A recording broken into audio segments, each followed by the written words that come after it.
Mr. Chair, I would like to focus my interpellation to Mr. Arnold Rodolfo de la Serna. My first question is, you became a stockholder of Biancham in 2020. Is that correct? Yes po, Your Honor. Who made you a stockholder of Biancham? To my knowledge, last 2020 po, Your Honor, it was Attorney Percival Ortega po who asked me to sign the document to complete the corporation. May I ask who Mr. Attorney Percival Ortega is and what is your affiliation to him? He is a majority stockholder of the company po, Your Honor. Mr. Chair, may I ask why would Mr. Percival Ortega approach you? Out of nowhere, biglang nagsabi, can you sign these documents so we can become a stockholder? To my knowledge po, Your Honor, there are, magkakilala po sila ni Attorney Roque, which is my employer that time po, Your Honor. Mr. Chair, let me go back to the answer of Mr. De La Serna earlier, which is his period of employment as EA of Attorney Harry Roque was from January 2021 to November 2021. Does this mean that you have been employed by Attorney Harry Roque prior to your stint as his executive assistant? The executive assistant post was available by January 2021 until November 15, 2021 po, Your Honor. But I was previously employed po ni Attorney Roque po, but not as an EA po, but as a SOCMED person po. May I know your employment? Under what employment contract were you under prior to your EA post in 2021?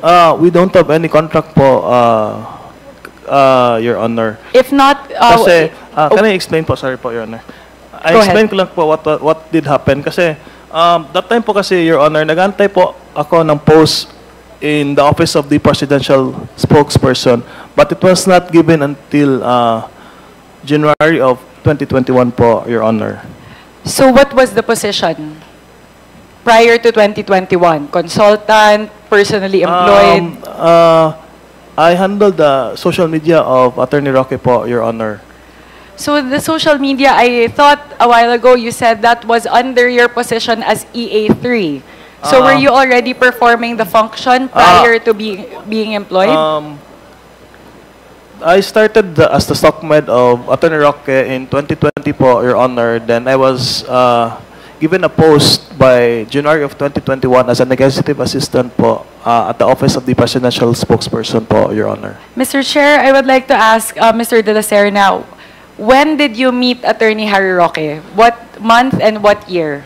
I met Attorney Harry Roque October of 2019 po, Your Honor.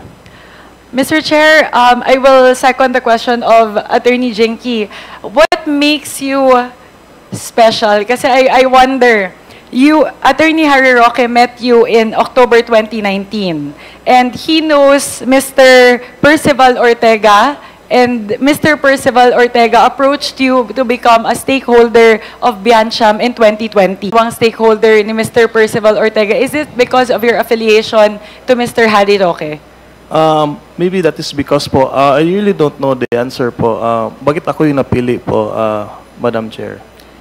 Mr. Chair, I would like to ask because you will not accept a post without an offer. So what was in exchange of that? Pirma ka ng mga documents para maging stockholder. Ano yung in-offer sa'yo? Were you offered a compensation? To my knowledge, wala pong compensation yun, Your Honor, in any kind po. To my knowledge po, Your Honor. Because it was just, I do not know, completing, for the 5-man law of corporation po, Your Honor.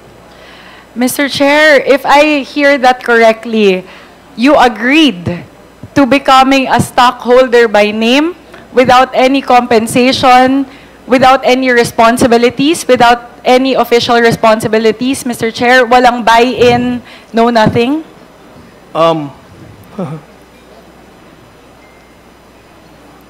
I would like to seek counsel to my legal counsel po, Mr. Chair. Mr. Chair? Yes, Mr. Chair.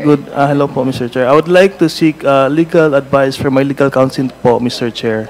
Do you have your lawyer with you? Yes po, Mr. Chair. What is his name? His name is Attorney San Agustin po. Where is Attorney San Agustin? Attorney, can you please enter your appearance before the committee? Mr. Chair, Kevin San Agustin from the Law Office of Rojas San Agustin and Yason, Your Honor. Respectfully entering my appearance for Mr. De La Serna. Okay, thank you. Pakiulit lang ulit yung law firm, yung law office. That's Rojas San Agustin and Yason, Your Honor. Rojas. San Agustin and Yason, Your Honor. Rojas San Agustin and Yason. Thank you. Yes, AR, please reply. Mr. Chair, Wait, Congressman Acop muna. may I ask the lawyer who contacted his services? Mr. Chair, I'm sorry, I did not catch the question. Who contacted you to be the lawyer of Mr. De La Serna? Attorney Roque, Your Honor. Si Attorney Roque was the one who engaged your law firm to be the lawyer of Mr. De La Serna? May I clarify, Your Honor? May I be allowed to explain, Your Honor? No, but Kindly, Mr. Chair, please proceed. there's a question asked, and therefore, as a lawyer, he should answer that first before he explains. Yes, Your Honor. Sorry, Your Honor, could you please repeat the question? My question, the question of Congressman Acop is who contacted you to be the lawyer of Mr. De La Serna? And you replied it was Attorney Roque, correct? Yes, Your Honor. And you have an engagement contract with Mr. De La Serna? No, Your Honor. I Are do you not- doing this pro bono for Mr. De La Serna? Yes, Your Honor. Please proceed, Congresswoman Sonsing. Mr. Chair, let me repeat my question to Mr. A.R. De La Serna. You agreed to be a stockholder by name of Biancham without any buy-in, without any compensation, no dividends, no promise of any offer. Just by name, no responsibilities. When you were approached by Mr. Percival Ortega to sign the incorporation documents. I would like to ask my legal counsel for advice for that, Mr. Chair. Mr. Chair, it is a yes or no question. So, Mr. Chair, I will defer to you whether or not you will allow Mr. De La Serna to confer with his counsel. Mr. Chair, medyo matagal na kasi yung time. I cannot remember if I was given anything that time, to be honest po. So, hindi ko po maalala if I was given compensation or not, but I cannot assume that I was given compensation po. Yun po yung sagot ko. But were you promised salary or any form of compensation when you signed the document?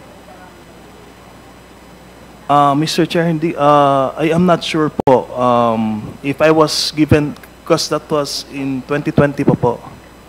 Okay. Mr. Please Chair, proceed. if I will sign a document as important as that, becoming a nominal stakeholder, not just a stockholder, actually you're a nominal stockholder as per the documents submitted by Biancham Holdings and Trading Inc. For me, that is such a substantial document to sign. And even though, for example, 10 years ago, I would know if I received a sum or I would know whether I will be offered a salary, Mr. Chair. So I refuse to believe, Mr. Chair, that Mr. A.R. De La Serna does not remember whether he was compensated. But, Mr. Chair, let me add another point. If you don't remember whether you received any compensation at the time or not, since, let me ask another question, are you still affiliated with Biancham Holdings now? No, Your Honor. How long were you a nominal stockholder of Biancham? Within this year po, Your Honor, nag-sign na po ako kasi kinuha na po siya ng family ni Attorney Roque. I am not allowed to say anything kasi hindi man ako part ng family nila, but they are fixing it already now. Tapos nagpasign na sila ng paper sa amin that they are getting my share. My apologies, Mr. Chair. Let me ask for a clarificatory question. Would you mind repeating that, Mr. De La Serna? You said that the stocks were taken away from you When and by who? You mentioned it already. I am not sure if I am allowed to speak about it, Your Honor, because it is not yet final. Hindi ako sure if it is already executed, but I already assigned a document. I'm not sure what document, what was that. Pero pinapirma po siya sa akin, giving my share to Ma'am Myla Roque po, the wife of Attorney Roque. So, Mr. Chair, for my colleagues here, were saying they didn't hear. So, you already signed documents now transferring your shares back to Mrs. Roque. Is that yes, correct? Yes, correct, Your Honor. May you please let us know the first name of Mrs. Roque? Mrs. Myla Roque po, Your Honor. Myla. Yes. Myla. So you transferred your shares in Biancham. Share po, one lang po yun, Your Honor. Is that one based on the document? You do have one share. Okay, noted. So I see it here in the document. So you transferred your share back to Mrs. Myla Roque. Okay. Mr. Chair, let me go back again to my question. I'm trying to figure out the circumstances by which you met Attorney Harry Roque and what's so special about this affiliation that he will make you a stockholder of a company. So, may I ask the circumstances by which you met Attorney Harry Roque in 2019, October 2019? During October of 2019, Your Honor, there was an inauguration in our barangay po. Nagbigyan po kami ng Comfort Court po ata, which was a project through the office of Attorney Roque when he was still a congressman in the 17th Congress po. During the past po, my mother was a barangay captain po of that barangay and was invited to the inauguration, which was kasama po ako. Then doon ko po na-meet si Attorney Roque po, Your Honor. Mr. Chair, kung naiintindihan ko po, so pumunta si Attorney Harry Roque sa isang inaugurasyon ng covered court sa kanilang barangay, kung saan po barangay captain po ang nanay ni Mr. De La Serna. At pagkatapos nun, dun lang kayo nagkakilala? Yes po, Your Honor. Tapos pagkatapos po nun, kinuha ka na po niya na social media? Hindi po. Nag-work po ako sa kanya ng 2020 po, ng May po. Bilang? SOCMED person po, Your Honor. So, pagkatapos nun, ginawa ka na kaagad niya na stockholder ng... No, my knowledge also that time, Your Honor, parang very limited lang kaming staff na pumapasok that time. So, I was chosen of... isa po na pumirma po to complete the company po. Ano po ang nauna, Mr. De La Serna? Ginawa po kayong stockholder ng Biancham or in-employ po kayo bilang social media manager? The employment po of SOCMED. Mr. Chair, babalik pa rin po ako doon. Tinatry ko i-establish pero magsiskip muna ako kasi bilang ako, hindi ko iisipin po na bigyan ng share sa isang kumpanya yung tao nakakakilala ko pa lang. So, I'll go back to that, Mr. Chair. Mr. De La Serna, tatanungin ko po yung mga aktibidades nyo po habang kayo ay nominal stockholder ng Biancham. May tanong ko lang po, were you asked to sign documents while you were a part of Biancham? No po, Your Honor. Bukod sa ikaw po ay stockholder, naging miyembro din po kayo ng Board of Directors ng Biancham, tama po ba? Yes po, Your Honor. Opo, dahil yun po yung nandito sa dokumento na hawak ko sa submission po ng Biancham, kayo po ay miyembro ng Board of Directors. Nagsabay po ba yung pagkakataon na kayo ay Executive Assistant ni Attorney Harry Roque at kayo ay Board of Director ng Biancham? Sabay po yun? So sorry po, Your Honor. I'm not sure, but I guess it's the same. But I'm not 100% sure na yes po yung sagot ko. But it's like 80% sure. Sige po. Bilang miyembro po ng Board of Directors ng Biancham, are you aware of the transactions na ginagawa po ng corporation? No, Your Honor. So, ibig sabihin po, kayo ay stockholder lang, member ng board of director by name. Pumipirma po kayo ng mga dokumento nang hindi po alam yung mga nangyayari? I had full trust and confidence with Attorney Percival po, Your Honor. Sige po. Alam niyo po ba na ang Biancham ay nagmamay-ari ng shares sa ibang mga korporasyon? No, Your Honor. One of these corporations po ay ang First Bataan Mariveles Holding Corp or ang FBMHC. Sinasabi ko lang po at may pagmamay-ari po ang Biancham na 50% ng FBMHC. Aware po ba kayo, Mr. De La Serna, nung panahon na kayo ay miyembro ng Board of Directors ng Biancham, na ang Biancham po ay pumasok sa isang partnership sa Green Mile Realty Corporation? Yes po, Your Honor. Aware po kayo? Yes po. So, naaalala niyo po na pumirma po kayo ng dokumento na pumapayag po na pumasok ang Biancham sa partnership po sa Green Mile Realty Corp? Alam ko may pinirmahan ang document but I'm not sure it was a partnership with Green something po. Hindi ako sure. So, binabawi niyo po yung kanina? Alam ko may pinirmahan akong document but I cannot fully say na it was with Green. Yun po yung sinabi niyo. Mr. Chair, I highlight this because one of the key principal projects of the partnership between Green Mile Realty Corp and Biancham, which then became FBMHC or the First Bataan Mariveles Holding Corporation, is to develop a plot of land in Mariveles, Bataan with the size of 422 hectares o yung tinatawag po na Mariveles land. And the development project was valued at 1.8 billion pesos. Mr. A.R. De La Serna, kayo po ay sumasang-ayon na ang 1.8 billion pesos ay malaking halaga po. Yes po, Your Honor. Napakalaking halaga po nun. At alam niyo po ba kung saan kinuha ng Biancham yung ganito kalaki na pondo para po mabili ang ganitong 1.8 billion pesos na lupa? To be honest po, Your Honor, I do not know the transactions of Biancham po. My apologies, Mr. Chair. Mr. De La Serna, can you please repeat? To be honest po, Your Honor, I do not know the activities of Biancham po. Mr. Chair, I feel like the recurring theme here is Mr. A.R. De La Serna signs documents as the board of director without any knowledge or without reading the subject matter. May I ask po, let's say dumating yung dokumento sa harap nyo, sino po ang kinukonsulta nyo?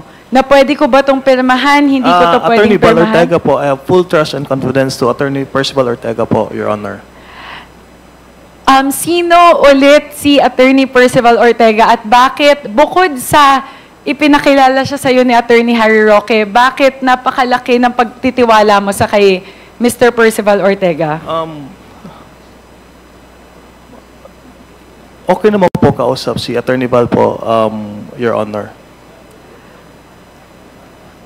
Mr. Chair, may I also, I guess ang parati ko pong naiisip dito ay yung pareho po sa sinasabi ni Ms. Materna doon sa mga dati nating tanong na pumipirma lang ng pumipirma. Pero sige po, ang tanong ko po, kinukonsulta niyo po ba si Attorney Harry Roque kapag kayo ay pumipirma ng mga dokumento sa Biancham? Ang kinukonsult ko po, Madam, Your Honor, is si Attorney Percival Ortega po.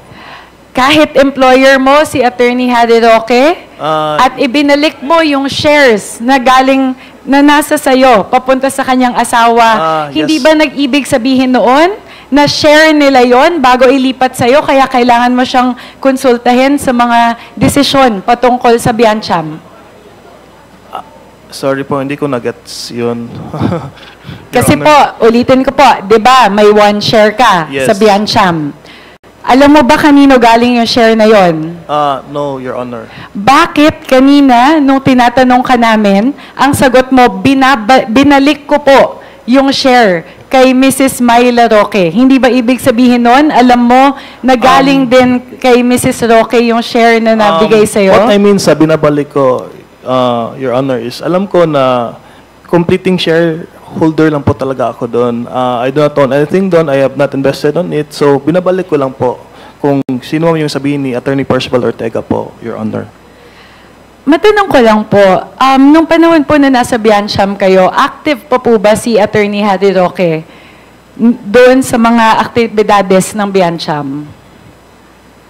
To your knowledge, did he attend any of the meetings? Meron ba siyang...